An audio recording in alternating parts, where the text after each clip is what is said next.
فکر کن دارین خیلی عادی توی پیاده رو راه میرین، تو فکر خودتونین و یهو یکی کنار شما با ترس سرشو بالا میگیره، انگار چیزی داره از آسمون میفته و شروع میکنه به دویدن. شما چی کار میکنین؟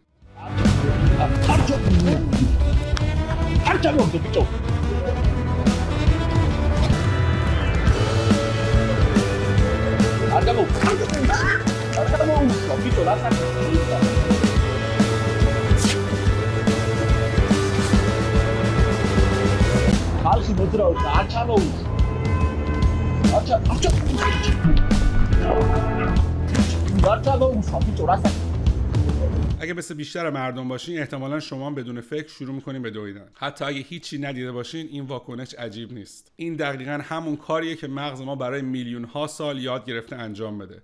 زنده نگه داشتن ما به هر قیمتی. مغز ما نمیتونه از خطر واقعی غافل بشه. از دید تکاملی بقا درباره دقت نیست، درباره احتیاط. اجداد ما کسایی نبودن که صبر کنن ببینن صدای پشت بوت‌ها واقعا یه ببره یا نه. اونا کسایی بودن که سریع در میرفتن برای محض احتیاط. چون اگه اشتباه مثبت کنی، یعنی بی خطر رو خطرناک فرض کنی، شاید فقط یه ذره ضایع بشی. ولی اگه اشتباه منفی کنی، یعنی خطر واقعی رو نادیده بگیری، ممکنه جونت رو از دست بدی. اشتباه مثبت یعنی زنگ خطر اشتباهی، ولی اشتباه منفی معادل یه فاجعه است. واسه همین مغز ما طوری سیم کشی شده که خیلی سریع خطر رو تشخیص بده، حتی اگه اشتباه کنه. و واسه همینه که خیلی وقتا بدنمون واکنش‌های شدیدی نشون میده، حتی وقتی تهدید واقعی وجود نداره. حالا برسیم به موضوع اصلی، اثر نوسیبو. یعنی وقتی باورهای منفی، ترس‌ها یا انتظارات ما باعث ایجاد علائم واقعی میشن، مخصوصا درد.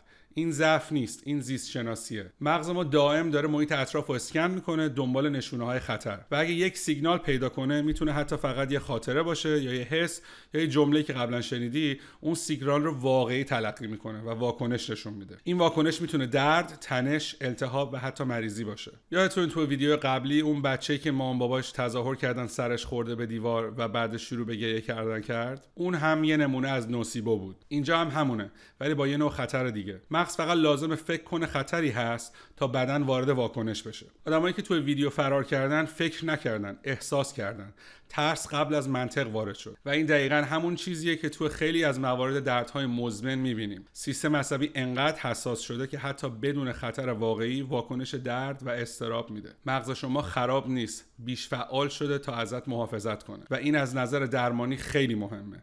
یعنی درد یا اضطراب تو چیزای تصادفی یا الکی نیستن. بدنت داره به خطر واکنش نشون میده، حتی اگه اون خطر واقعی نباشه. ولی خبر خوب اینه که اگه مغز میتونه یاد بگیره که درد رو به عنوان واکنش بقا تولید کنه، میتونه دوباره هم یاد بگیره که امن بودن یعنی چی. اینجاست که روش‌هایی مثل رفتار درمانی شناختی همون CBT یا درمان بازپردازش درد یا Pain Reprocessing Therapy یا تمرین‌های ذهن آگاهی یا همون Mindfulness واقعا جواب میدن. چون فقط علائم رو هدف نمیگیرن، بلکه به مغز یاد میدن که چطور دوباره احساس امنیت کنه. به مغز یاد میدن که الان دیگه امنی و لازم نیستن یه خطر رو بزنی. همه چیز تحت کنترله. خلاصه اینه که همه چیز فقط تو ذهن نیست، ولی از مغز شروع میشه.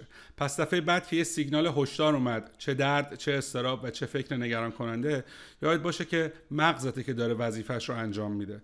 ولی این الزاماً به این معنی نیست که خطر واقعی وجود داره. ما میتونیم یاد بگیریم که اون سیگنال ها رو بررسی کنیم و کم کم واکنش های قدیمی مغز رو بازنویسی کنیم. اگه این ویدیو براتون مفید بود، لایک، سابسکرایب یادتون نره و حتما یه سر به ویدیوهای دیگه ما درباره نوسیبو، MRI و دردهای مزمن بزنید. برای اطلاعات بیشتر در مورد خدماتمون هم میتونین به وبسایت ما ihealthpsychology.com سر بزنین و ما رو توی شبکه‌های اجتماعی دنبال کنین.